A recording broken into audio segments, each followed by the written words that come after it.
The Hard Truth with Akosia Konedu, only on Vice at 1. Brought to you by EcoBank.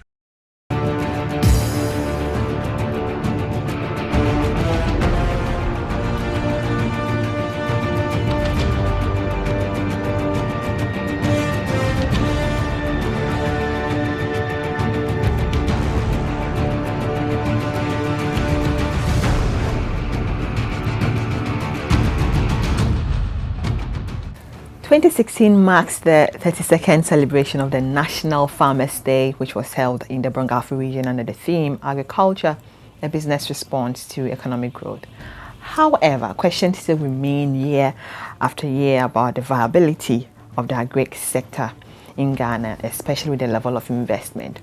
Output within the sector continues to decline year after year, and with 2016 being an election year, expectations of numerous promises for the revamping of the sector will arise.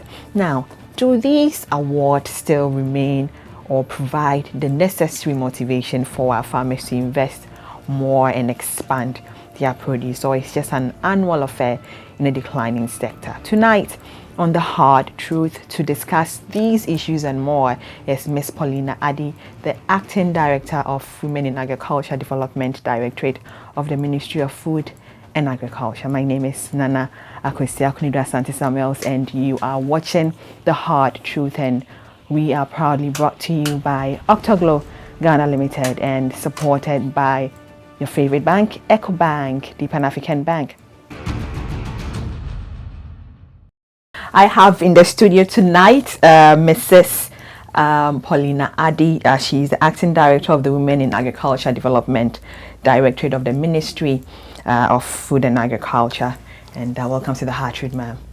Thank you very much. Thank you so much for being here today, being Farmers' Day. We are grateful for your time. Thank you. Now, Farmers' Day, ma'am, was instituted in, I think, 1985 by the government in recognition of the vital role farmers and fishers play in the economy to actually motivate them to grow more. However, some people have questioned the relevance of this day, seeing it as nothing more than a mere flamboyant style of celebration. Let me ask you, looking at the ailing state of agriculture sector, do you think that farmers and the nation at large have much to celebrate?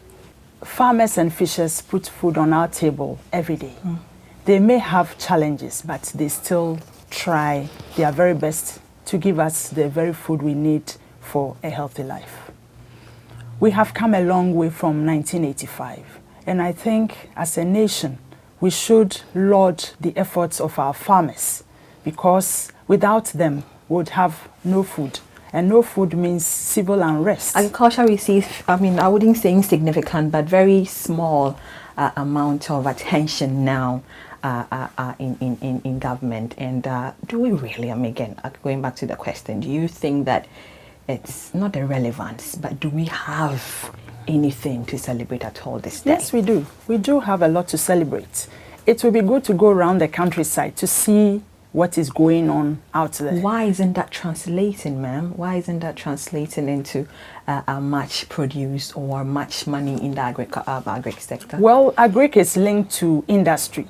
So when it goes to industry, we all applaud, but the basic raw material is provided from the agricultural sector, and that goes to industry. Let me take a commodity like cassava. Right. Cassava has transited from a poor man's crop to now an industrial crop.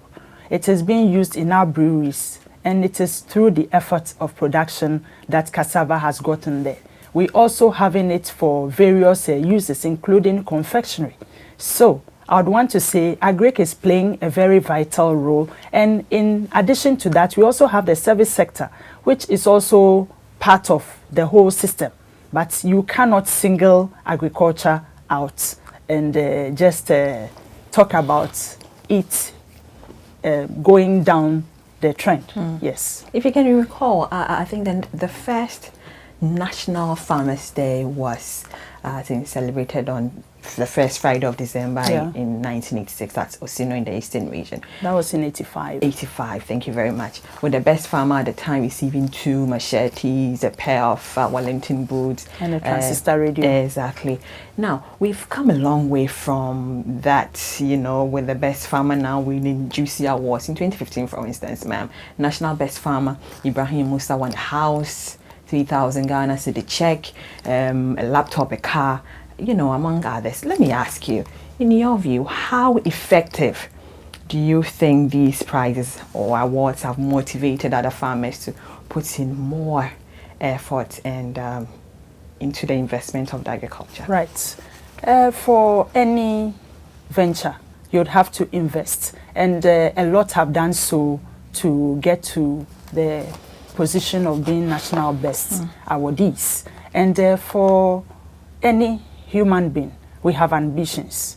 Somebody wants to build a house, buy a car, etc. How is the selection done, the criteria? No. How do you even say that I, Akusta, I'm the best farmer? I wish. Right. Yes, I mean, Right. how is that done? Right. The agricultural extension agents live with these farmers and they know who are the promising farmers. And this selection is done in concert with the chief farmer of the region. So when these names are brought up, we have a selection committee drawn from the top universities of the country, and they go around all these locations to really ascertain whether what they've been given are the hard facts.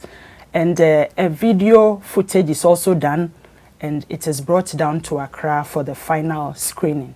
So that is how it goes. Okay. But it is done in concert with the chief farmer of the region. And that is for the national. And then for the regions, the names are also provided for the regional, and then it goes down to the district. Okay. So they has to look at the scale of operation. They also look at how diversified the operation is, whether you are very innovative, supporting the community, and also to improve their farming efforts, and so on. So that is how it is done. So going back to the question, Yeah. how much do you think these prizes, you know, does it really motivate the farmers to Yes, really it want does. to do more? It does. It does motivate them because if, for instance, I have a challenge with transportation and then I get a pickup for free, it will help me transport my produce and it will bring efficiency into my operation.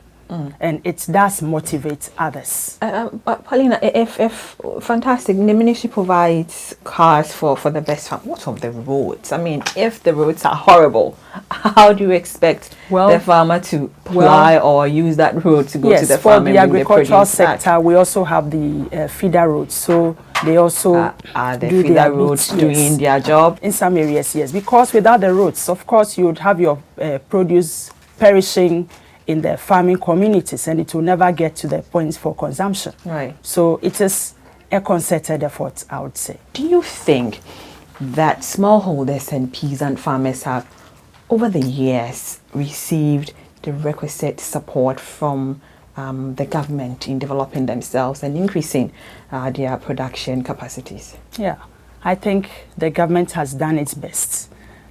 As I speak, we still have extension services delivery free. Every farmer has to tap into whatever numbers we have. We have challenges though, but we are now complementing that with an electronic platform. So that is free. And we also have subsidies on fertilizer for them to buy at reduced costs to increase their overall yields. We have various interventions for farmers training and so on. So I think at the smallholder level, the transforming bit for me is the market access. Once they have market access on their own, they are able to do quite well for themselves. We'll be right back. The Hard Truth with Akosia Konedu, only on Viasat 1. Brought to you by EcoBank.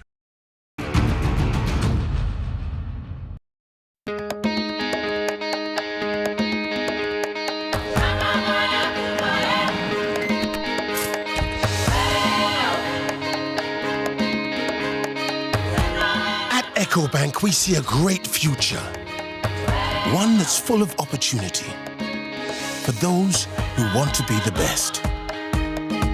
With over 1,000 branches of a single bank across 33 African countries.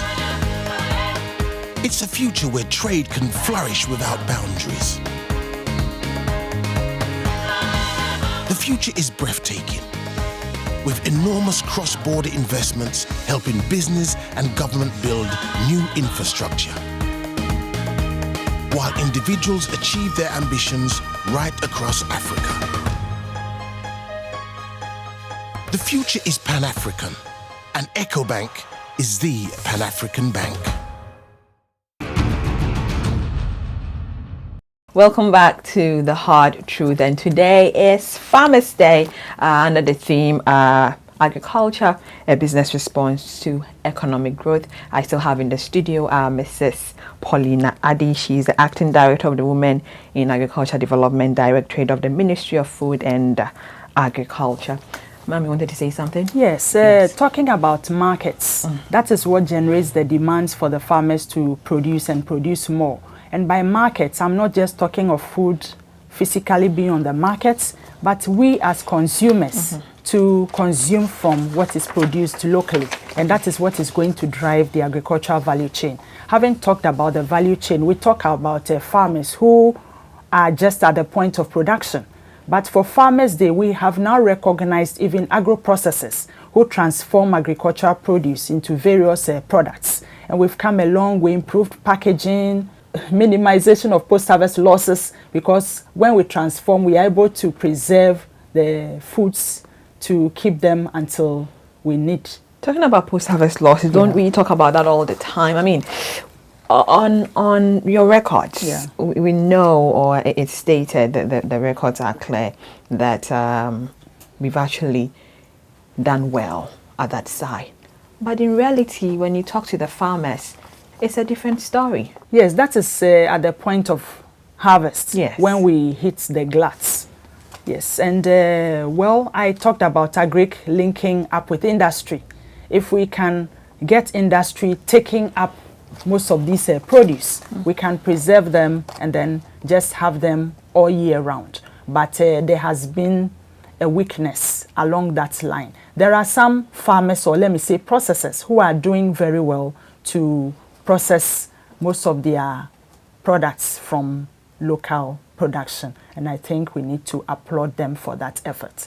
We have very big factories, but they are unable to process foods because of some attitudinal issues. You sign contracts and one party is unable to meet that part of the deal. So then you really cannot continue. We've had these instances. But that's notwithstanding, there's a lot of post-production activities going on. Reducing the losses. Yes. One major problem that inhibits large-scale production is the land tenure system. Most farmers do not invest in improving on land because they lack tenure security. Exactly.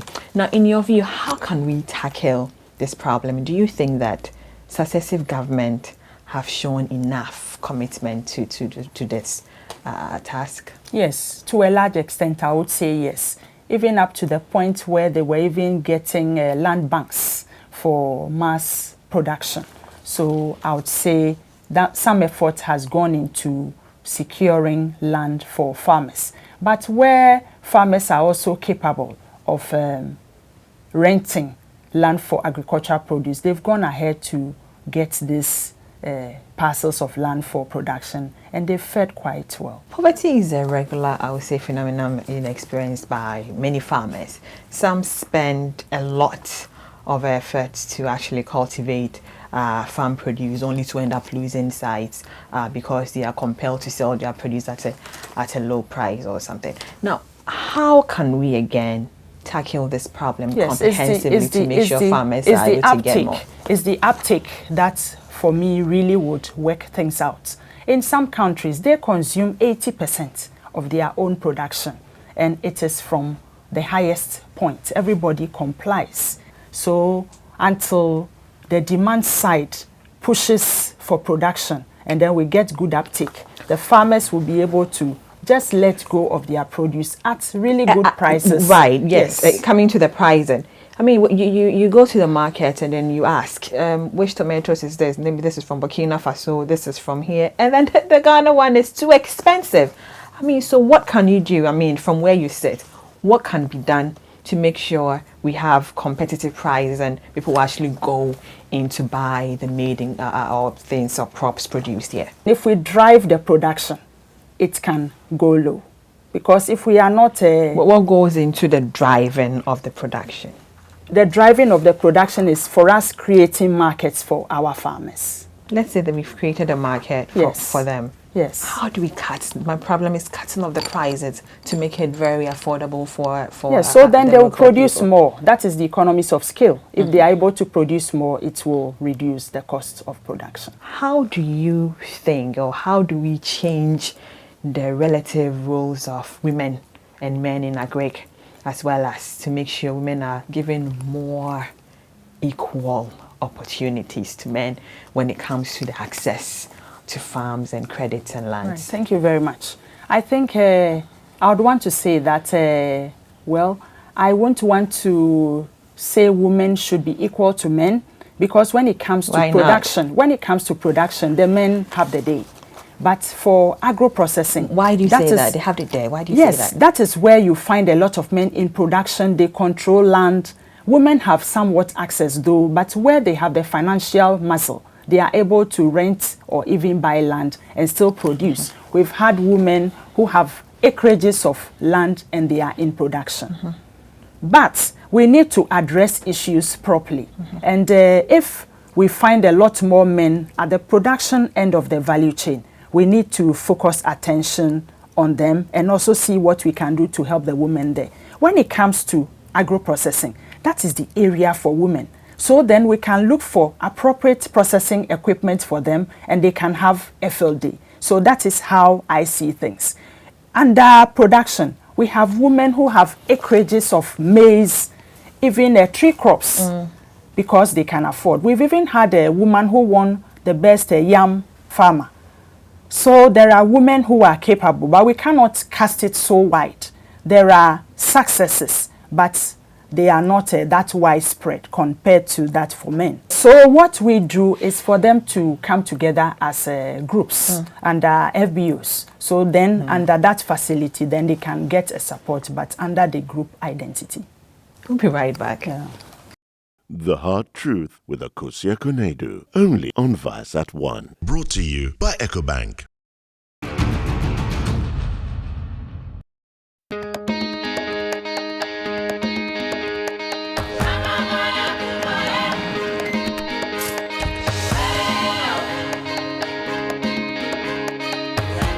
At EcoBank, we see a great future. One that's full of opportunity for those who want to be the best. With over 1,000 branches of a single bank across 33 African countries. It's a future where trade can flourish without boundaries. The future is breathtaking, with enormous cross-border investments helping business and government build new infrastructure, while individuals achieve their ambitions right across Africa. The future is Pan-African, and EcoBank is the Pan-African bank. Welcome back. I'm excited. Today is Farmers Day and you are watching The Hard Truth. We are proudly brought to you by Octoglo Ghana Limited and supported by your favorite bank, EcoBank, the Pan-African Bank, and I have in the studio Paulina Addy. You were talking about how women should stay at where, I mean, their comfort zone. I mean, you said that off air. I wish you could repeat that. Yes, for me. I cited an example with cassava. And when you look at the production, both men and women produce cassava, but you find a lot more men in cassava production. And for the post-production, it's an area for women. So I am looking at where we would focus on that activity and then bring them the right equipment to transform the cassava into various products. When it comes to gari, cassava dough, it's an area for women and they are doing quite well in that sphere.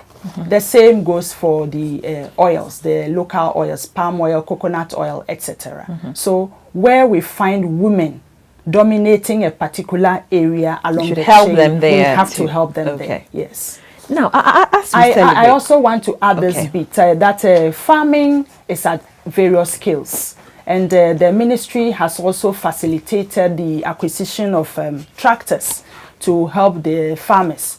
We have the large-scale operators, and they can go for the massive Fergusons, etc. But a small-scale farmer cannot.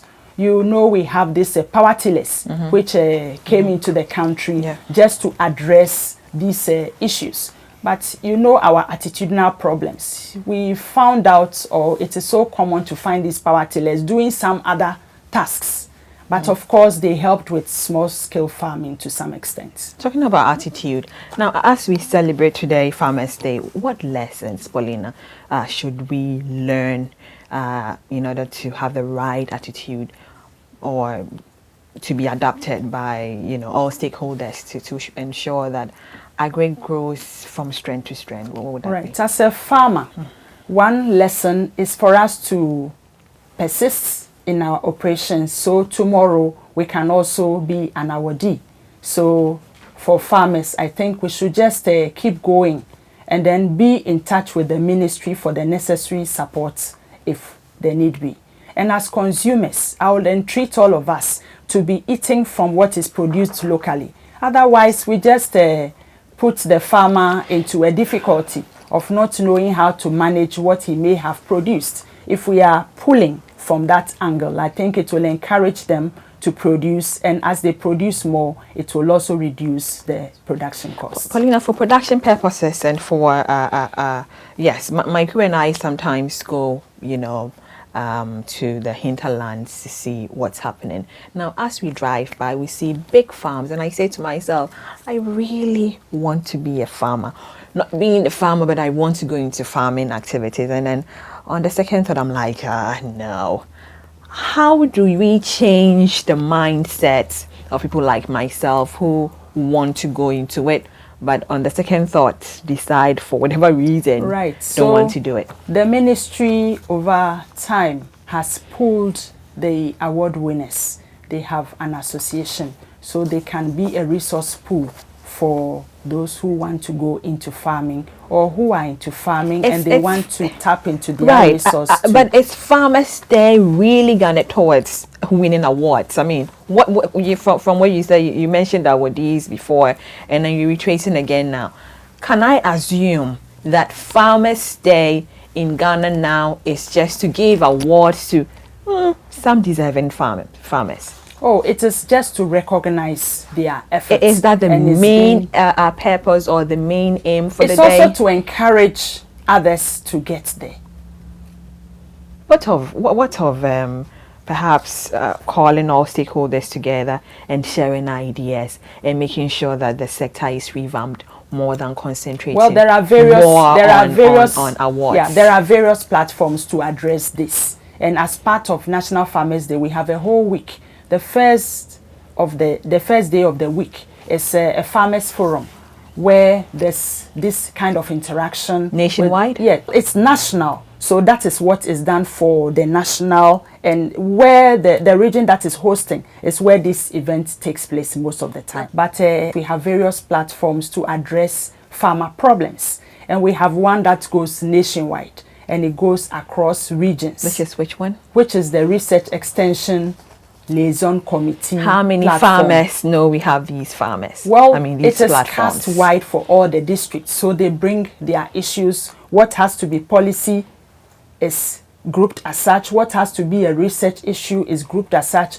And this is what is fed into the research system for us to get the necessary answers to those questions. And some of them are even solved at farmer level. So we have these platforms across the country, and it goes on every year. National Farmers Day will be the peak, but after that, we continue with our usual activities, and it includes a lot of educational platforms for farmers.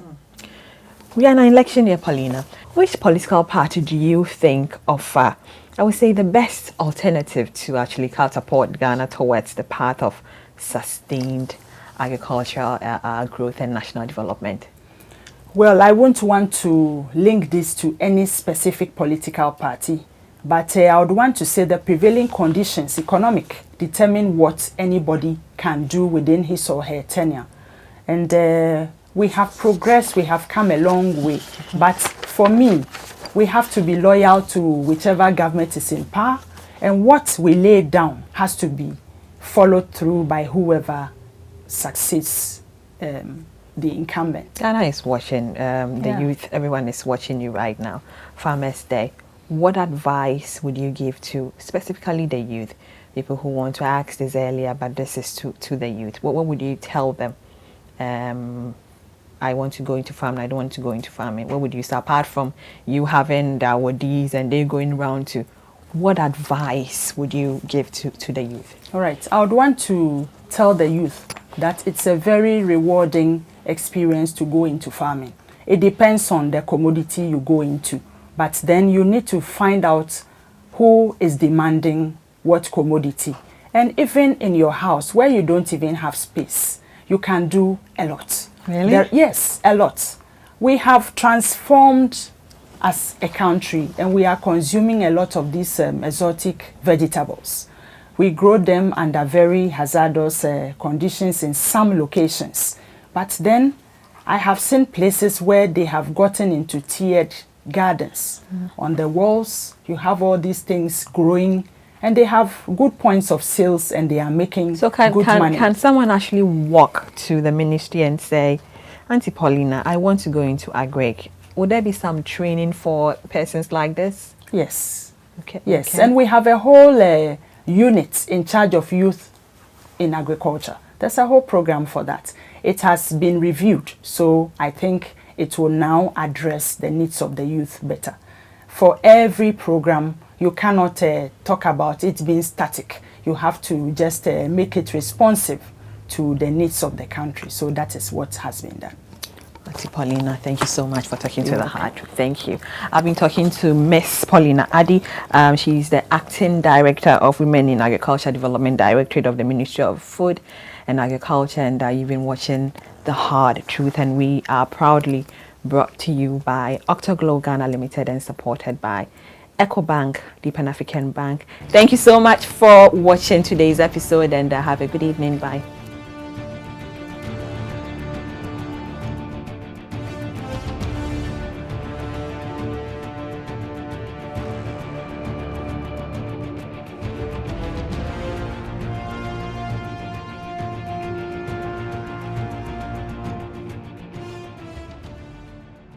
The Hard Truth with Akosua Konedu, only on Vice at 1. Brought to you by EcoBank.